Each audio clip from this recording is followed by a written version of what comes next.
Let him learn to box his corner. That's what I'm always saying to that Rosicrucian there.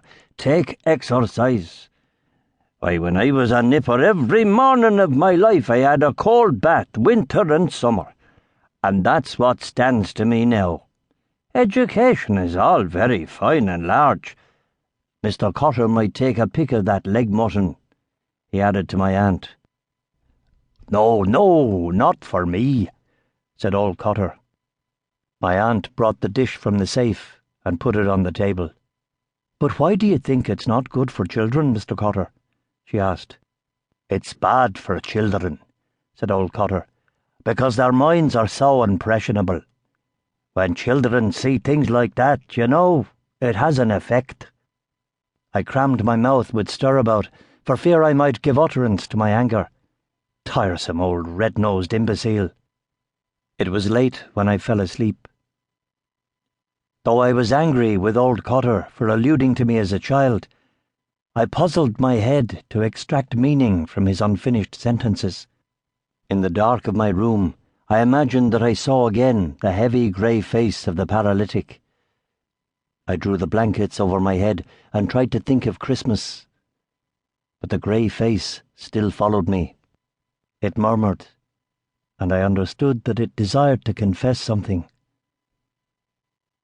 I felt my soul receding into some pleasant and vicious region, and there again I found it waiting for me. It began to confess to me in a murmuring voice, and I wondered why it smiled continually, and why the lips were so moist with spittle. But then I remembered that it had died of paralysis, and I felt that I too was smiling feebly, as if to absolve the simoniac of his sin.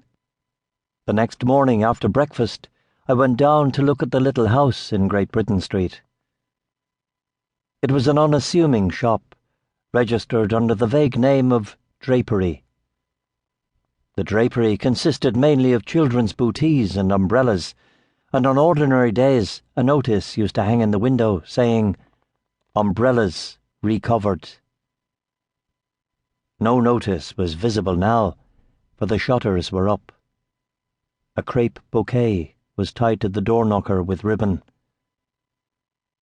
2 poor women and a telegram boy were reading the card pinned on the crepe. I also approached and read, July 1st, 1895, the Reverend James Flynn, formerly of St. Catherine's Church, Meath Street, aged 65 years. R.I.P. The reading of the card persuaded me that he was dead, and I was disturbed to find myself at check. Had he not been dead, I would have gone into the little dark room behind the shop to find him sitting in his armchair by the fire, nearly smothered in his greatcoat. Perhaps my aunt would have given me a packet of high toast for him, and this present would have roused him from his stupefied doze. It was always I who emptied the packet into his black snuff-box, for his hands trembled too much to allow him to do this without spilling half the snuff about the floor.